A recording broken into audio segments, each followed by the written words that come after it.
I had a rule about simple things. Simple things stayed simple.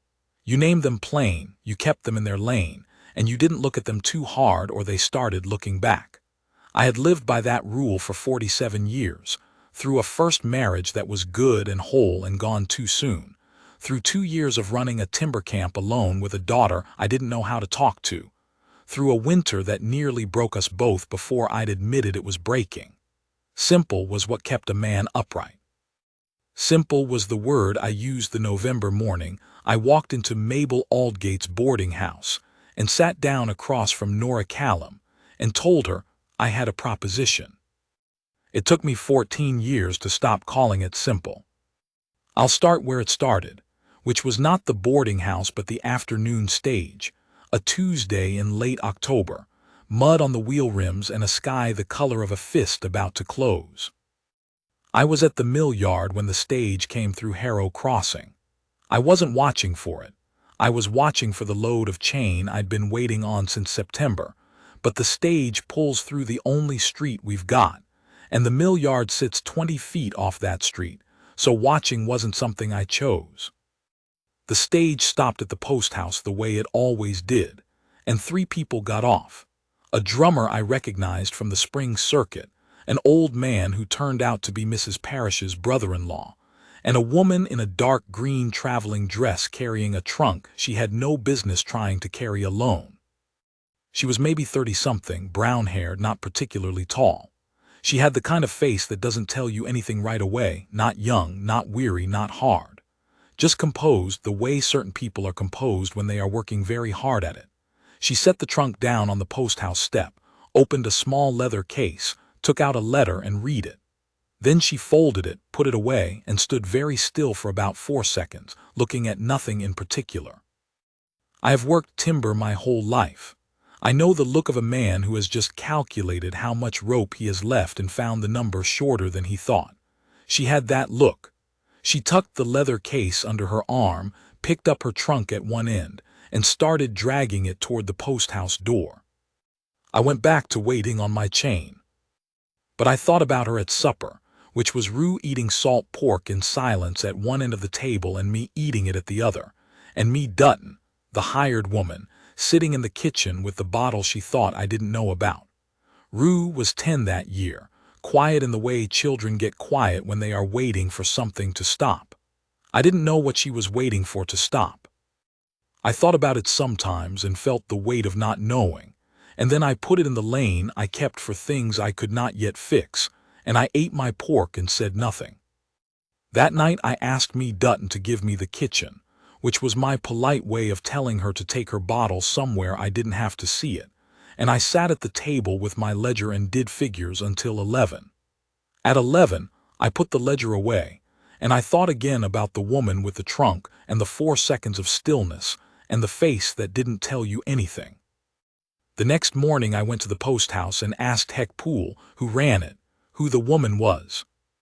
Heck said her name was Callum, Nora Callum. She'd come on a teaching contract from the valley, and the contract had gone sideways because the school board had voted Thursday night to hire Gerald Eames instead, who was a man with a certificate from a proper college and whose uncle sat on the board, and nobody had thought to write and tell her not to come. I asked where she was now. Heck said Mabel Aldgate's, presumably, since that was the only house in Harrow Crossing that took women alone. I said thank you and went back to the mill. I thought about it for 4 days. That is not as long as it sounds. I am not a man who decides fast, and I am not a man who decides slow. I am a man who decides when he has looked at the thing from enough angles that the right shape shows itself. 4 days was how long it took. I thought about me Dutton and her bottle, and I thought about Rue's silence, and I thought about the winter coming. A high pine winter in the Northern Territory is not a thing you go into light, and I thought about the woman with the trunk and the composed face doing arithmetic. On the 5th day, I went to Mabel Aldgate's boarding house.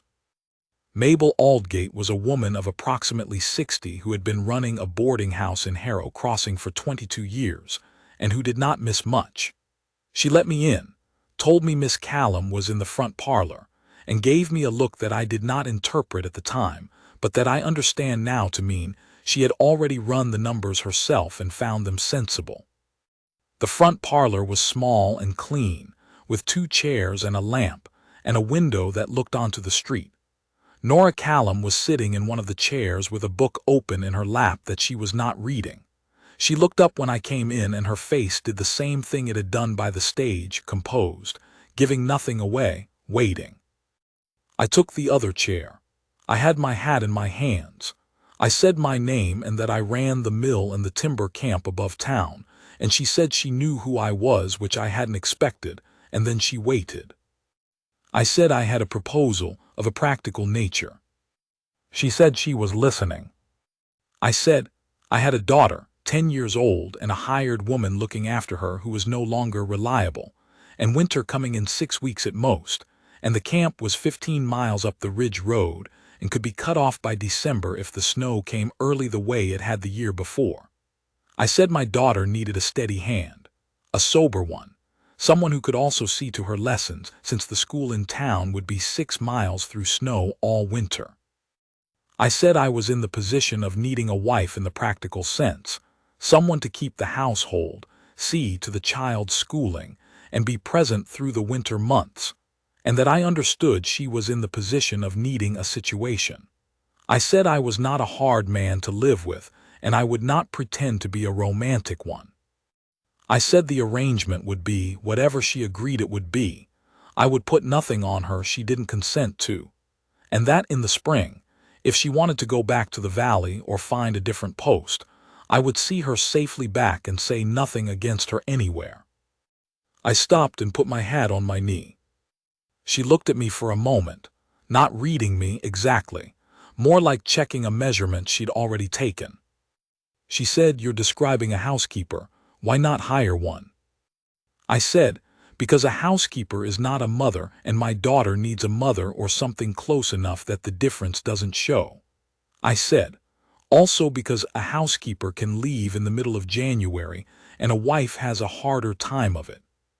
She said, "That's a very blunt reason." I said, "It's an honest one." She looked out the window at the street. The sky was the same fist color it had been the day she arrived. She was quiet long enough that I thought she was going to say no, and I had already begun to stand when she said, "I have $3 and a trunk and a forged character reference. The school board's solicitor told me this morning I have no legal claim on the contract since Eames has a degree and I only have 9 years of practice." She said, "I don't know what practical looks like to you, Mr. Drever, but to me it looks like the same roof over my head in January." I said, "Then we have a meeting of minds." She said, "I have conditions." I said, "Name them." She said, "First, the arrangement is what you said, nothing on me I don't consent to, and you mean it and keep it. Second, I teach the girl properly, not just sums and reading but the whole of what a girl that age ought to know, and you don't interfere with how I do it. Third, I keep my trunk packed until March, and in March we discuss whether there's any reason to unpack it." I said those were fair conditions. She said, "And I'd like to meet the girl before we go further." That was the thing I hadn't expected. Me Dutton had never once asked to meet Rue before the hiring. I said I would bring Rue to town on Saturday, and Nora Callum said that would do. We shook hands in Mabel Aldgate's front parlor on a Wednesday in late October, and I walked back to the mill with the feeling of a man who has just done something sensible and is not entirely sure why his hands won't settle. Rue did not take to people easily. She had not taken to me Dutton, which was part of the problem, or maybe me Dutton had not taken to Rue, which amounted to the same thing in practice. Rue was a child who thought before she spoke, which some people read as slowness and some people read as coldness, and which was, in truth, just caution. She had learned caution the hard way, the way children learn things they shouldn't have to learn, and I understood it because I had taught it to her by example without meaning to. Saturday I brought her to Mabel Aldgate's in the wagon. She sat beside me on the bench and didn't ask where we were going, which told me she'd already worked out the general shape of it, because Rue could read a situation the way some people read sign. When we pulled up, she looked at the boarding house and then at me and said, "Is she nice?" I said I didn't know yet. Rue considered that, then she said, "Is she mean?" I said I hadn't seen evidence of it. Rue got down from the wagon. Nora Callum met us at the door. She looked at Rue the way she'd looked at me in the parlor, measuring but not unkind. Then she said, "You must be Rue. I've been told you're good at sums. I'm Nora. I'm terrible at sums, and I'd be grateful if you could show me where I go wrong." Rue looked at her for a long moment.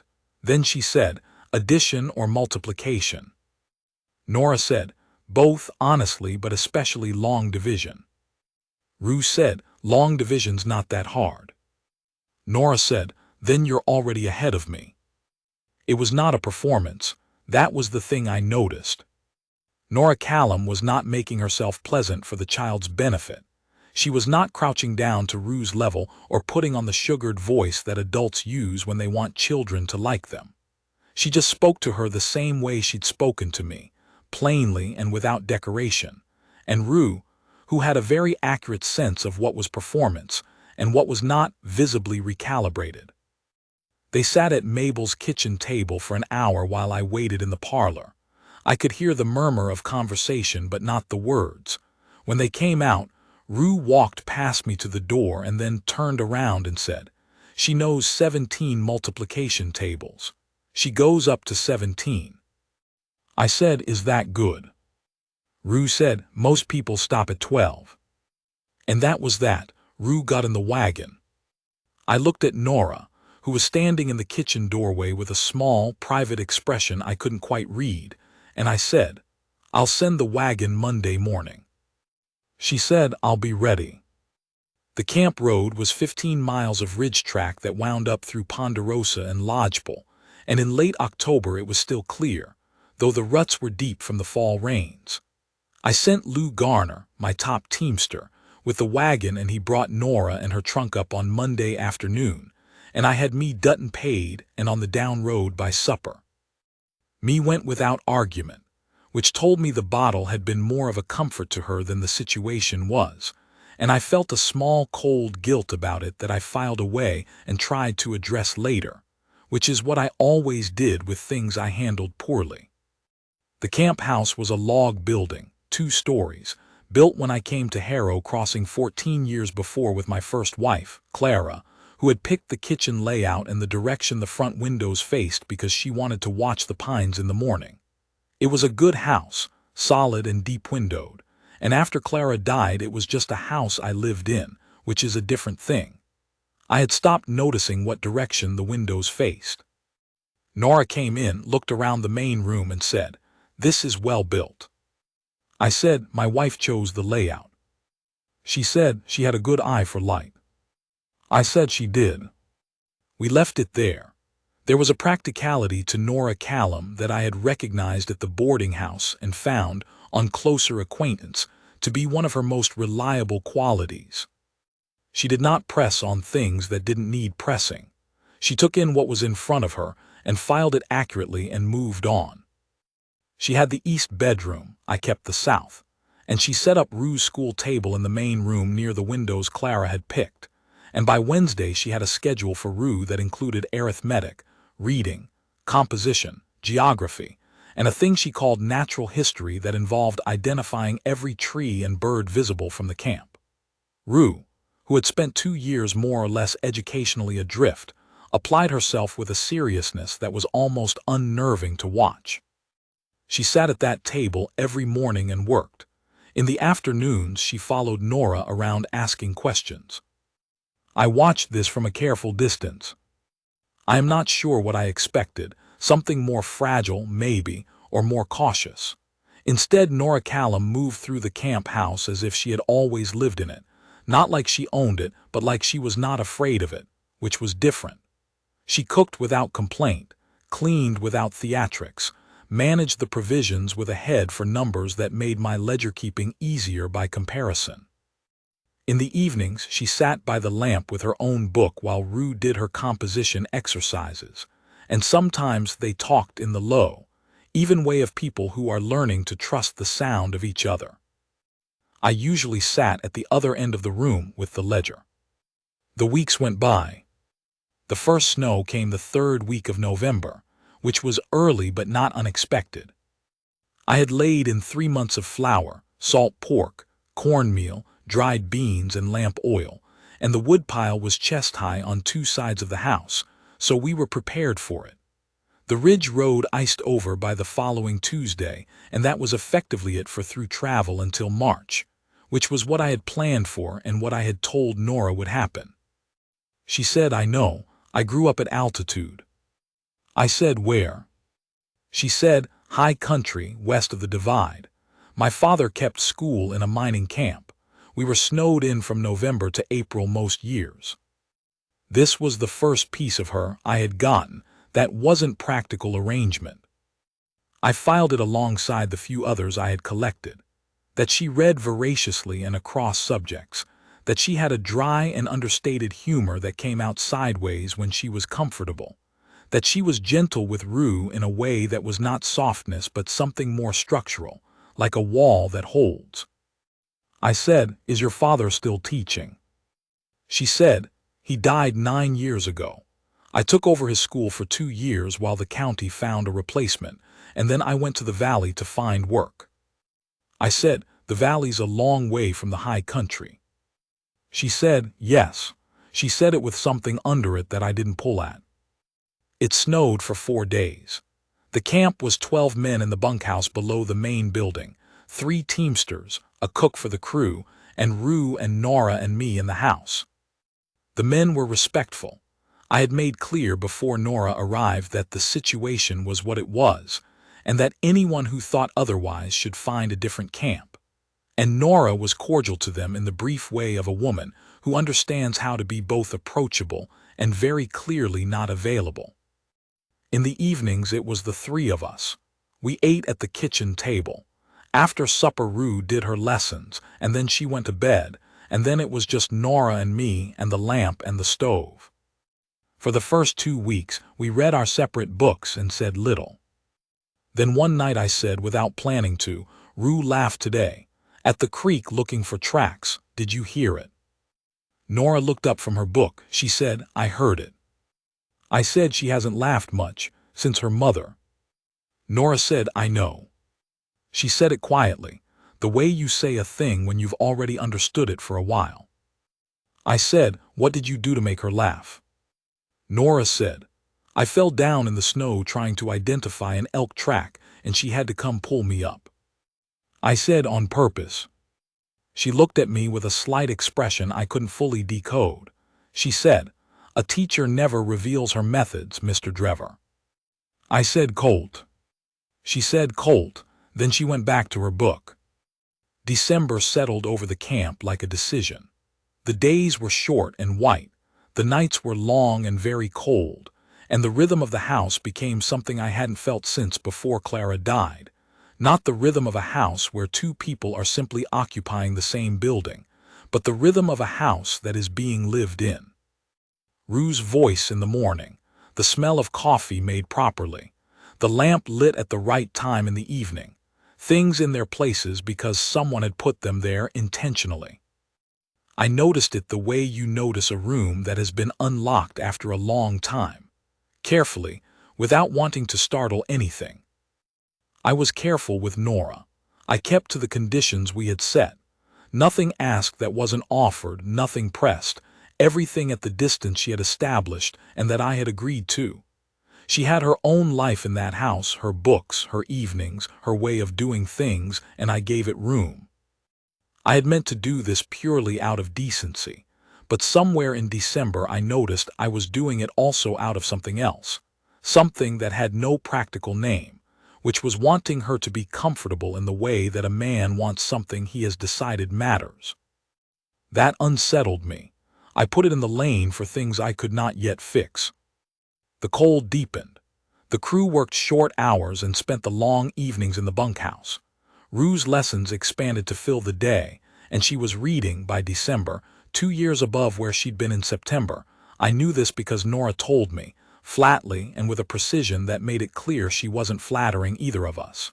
She said, "Rue is quick and she's been undertaught and she's making up ground fast, but she needs more books." I said I would order them on the next supply run. Nora said, "Don't order what you think she'd like. I'll give you a list of what she needs." I said that was fine. She gave me a list of 11 titles that included Euclid's Geometry and a natural history of North American birds and 2 novels I hadn't heard of, and I ordered them all. When the books came in on the January supply sled, Rue went through them the way a dry field goes through rain. I watched it happen and felt something shift in my chest, slow and fundamental, like a log settling in a hearth. The fever came in the 3rd week of January. Rue woke on a Sunday morning with a temperature that scared me before I'd finished touching her forehead. She was shaking and her eyes were too bright, and she said she was fine, which meant she was not fine at all. I went for Nora without thinking about it, the way you go for the person in the house who you already know will know what to do. Nora came in, looked at Rue, put her hand on her face and then her throat and said, "Has she coughed?" I said, "Some last night. I thought it was the cold air." Nora said, "Get the extra blankets, the ones in the chest in my room, get water on to boil. I'll need clean cloths." I got all of it.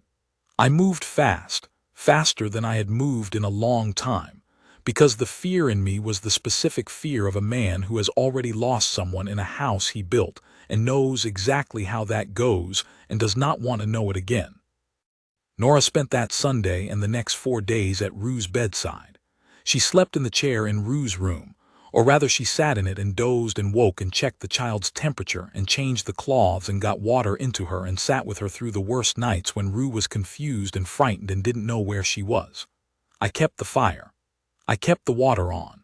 I relieved Nora when she would let me, which was not as often as I wanted, but I understood it was her watch and she had claimed it. On the 4th night the fever broke. I came in at 2 in the morning and found Rue sleeping normally, her color better, her breathing slow and even, and Nora sitting in the chair asleep with her chin on her chest and both hands still on her lap the way a person sits when they have not let themselves fully go. I stood there for a minute. I was not a man given to sentiment. I had spent a long time managing sentiment carefully, the way you manage a fire in a dry year, kept down, kept contained, kept from taking the whole hillside. What I felt standing in that room at 2 in the morning, looking at my daughter breathing, and the woman who had not left her for 4 days asleep in the chair, was past managing. I didn't try. I just let it settle the way it settled, and went back to the kitchen and sat at the table until morning. When Nora came out at 6, she looked at me and said, "She's all right." I said, "I know, I was in at 2. She poured coffee, she'd taught herself where I kept everything by the end of November, and sat down across from me. She looked tired in the way a person looks tired when they have given something significant and are now very quietly on the other side of it. I said, "I don't have words for what you did this week." She said, "You don't need them." I said, "I need you to have them anyway. She's what I have. You understand that, she's what I have left." Nora looked at her coffee cup. She was quiet for a moment. Then she said, "I understand that better than you might think." I said, "Tell me." She said, "I had a daughter, she was 3. She died of the same kind of fever 5 years ago in the valley. There was no one to sit with her the way she stopped. She started again. There was no husband by then and I had no help and I did what I could and it wasn't enough." I said nothing. There was nothing to say that would help, and I knew that, because I had sat on the other side of the same kind of table and heard things that didn't help and learned what silence was actually for.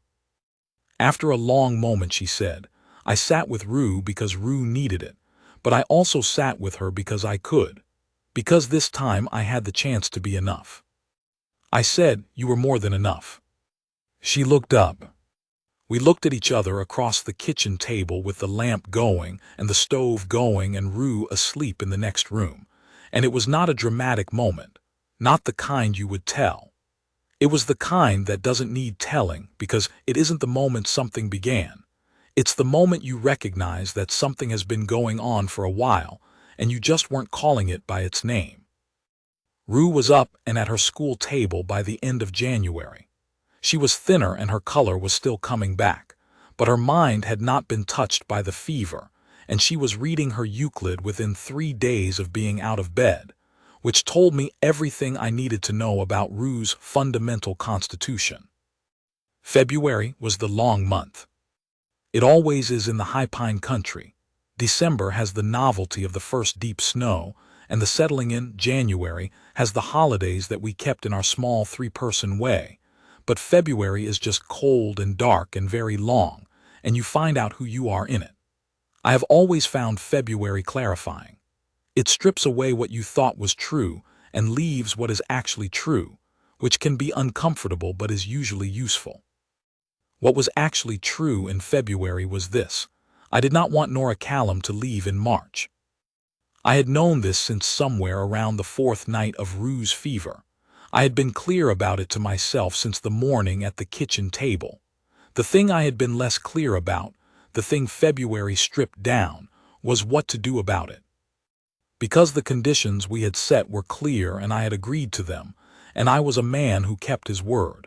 And the condition was March, and the condition was her trunk stayed packed, and in March they would discuss it and she was free to go.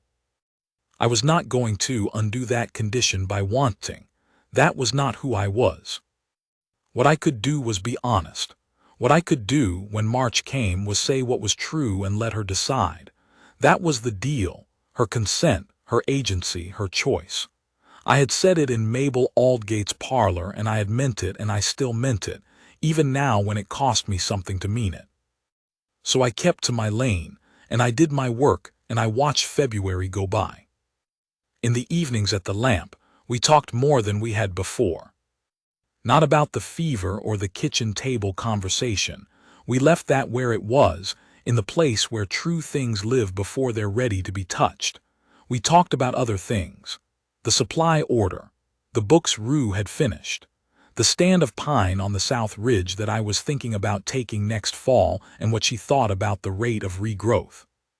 She had opinions about the rate of regrowth, measured and precise, because her father had logged some timber camp land, and she had watched the clear-cuts and the regrowth for 20 years and had numbers in her head. I said, you know, that's not exactly standard schoolteacher information. She said, I grew up in a timber camp. I know what standard is and what I am, and I've never made that mistake. I said, I meant it as a compliment. She said, I know. That's why I didn't take it the other way. There was a night in late February, a Tuesday, I think, cold enough that the stove was working hard and the window glass had a crust of ice on the inside, when we sat talking past 10, which was late for both of us. I don't remember how we got from timber regrowth to Clara. It wasn't a straight line. But we got there, and I found myself talking about Clara in a way I hadn't talked about her since she died. Not the careful public version of a widower being decent about his loss, but the actual version. The specific one. The way she used to check the sky every morning like it owed her an explanation. And the way she had named the camp house before I'd finished building it. And the way she had died on a Wednesday in April while I was on the South Ridge and was gone before I got back to her. Nora listened the way she did things, wholly, and without the noise some people make when they're trying to show you they're listening. She did not rush it and she did not fill it. When I ran out, she said, she sounds like someone who knew what she wanted and went at it straight. I said she did. She never sideways walked anything. Nora said, neither do you, I think. I said, I try not to. She said, I know. Then she said, my husband, the man who was my husband, didn't want the valley life anymore and I wouldn't leave my school and we made each other miserable until we agreed to stop. That's the whole of it. It wasn't cruel, it was just a poor fit, and our daughter paid for us not seeing that until too late. She said it without self-pity, the way you state a fact that has already been absorbed and is now just a fact. I said, I'm sorry about your daughter. She said, I know you are. I said, I've thought about her since you told me. I've thought about you, those years in the valley alone. Nora looked at the stove. She said, a person manages. I said, you manage very well. I said, I've noticed. She looked at me. The lamp was low by then, and the stove was the main light, and it was the kind of night where the particular quality of the dark makes people say things they mean. She said, you're building toward something, Colt. I said, I'm aware of it. I said, I'm trying to do it honestly and not put it on you before March. She said, it's late February. I said, yes. She said, what were you planning to say in March? I said, I was planning to say that the arrangement has worked better than I had a right to expect, and that Rue is thriving, and that I am not the kind of man who makes the same speech twice, so I would prefer to only make it once, and I'd rather make it when you still had time to think about it before you had to answer. She was quiet for a moment. Then she said, what's the speech? I said, the speech is that I would like you to stay.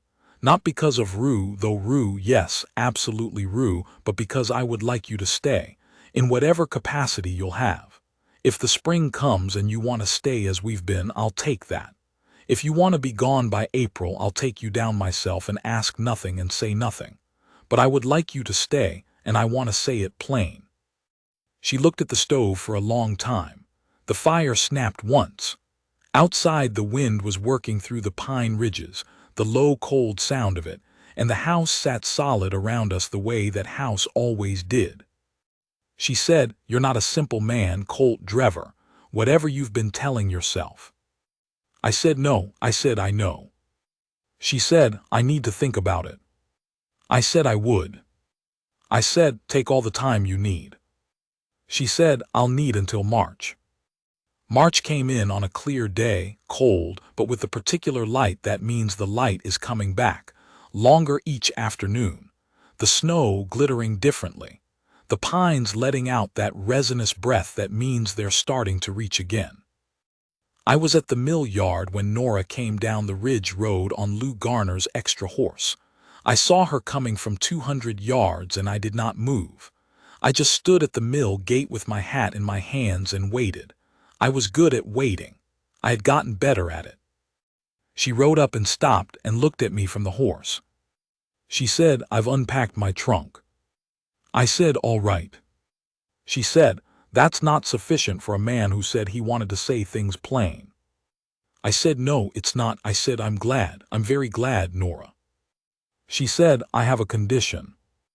I said, name it. She said, the children, if there are any, learn Euclid. I will not have them stop at multiplication tables. I said, that's a reasonable condition. She said, I have one more. I said, go ahead. She said, I want the window above the kitchen sink to face east. The one that faces west gives me the afternoon sun and it's too bright when I'm working. I want you to move it. I looked at her. I said, that's a structural change. That window faces west because Clara chose it. She said, I know. I'm not asking you to forget that. I'm asking you to build me something that's mine. I stood there in the March light with the pine ridges above us and the mill behind me and the sound of the creek coming up from below the road, and I understood what she was saying, which was not about windows and was about something much larger and much more important, which was that she was not trying to replace what had been here and she was not going to erase it. But she was also a person who needed something in this house that was hers, something built for her. Something that said she had come here with her own life and her own losses and her own considerable self, and had chosen to put them down here, in this place, permanently. I said, I'll get it moved before the mud season. She said, I'd appreciate that. I said, Nora. She said, yes. I said, I would like to court you properly. If that's available to us, if that's something you'd let me do. She considered. She said, we've been snowed in together for 4 months and you've seen me asleep in a chair and I've seen you cry in a kitchen at 6 in the morning. I said, that's fair. She said, I think we're past courtship in the traditional sense, but I wouldn't mind the part where you ask Mabel Aldgate to post the announcement." I said, "I'll ride down Tuesday." She said, "Good."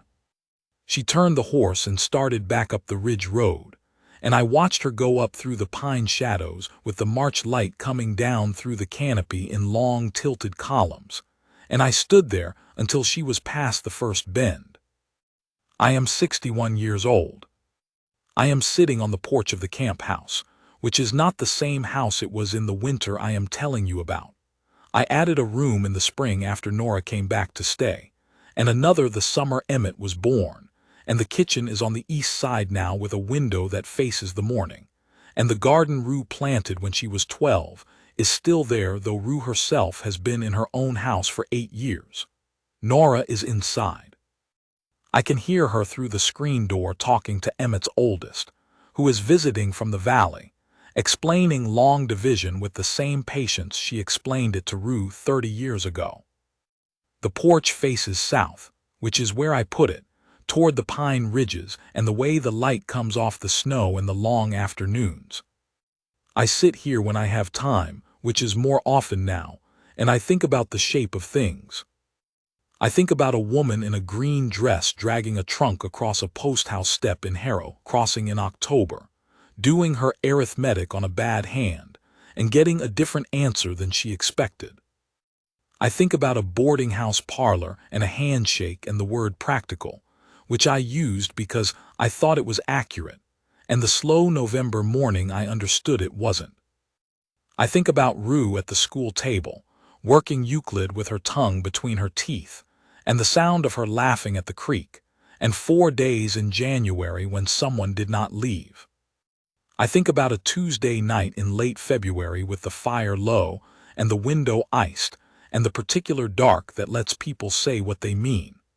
I think about a woman looking at the stove for a long time and saying nothing, which in my experience is how people look when they are deciding something real. I had a rule about simple things. I know better now. The things that matter are never simple. They only look simple from the outside, from the distance of a man watching a woman drag a trunk across a step and thinking, there's a problem to solve. They are not problems. They are people. They come with their own losses and their own particular light and their own windows they want to face east. And if you are lucky, if you are the kind of lucky that requires work and honesty and sitting at a kitchen table at 6 in the morning without flinching, they choose to put themselves down in the same house you're already in. Nora unpacked her trunk in March. I have been grateful for it every March since.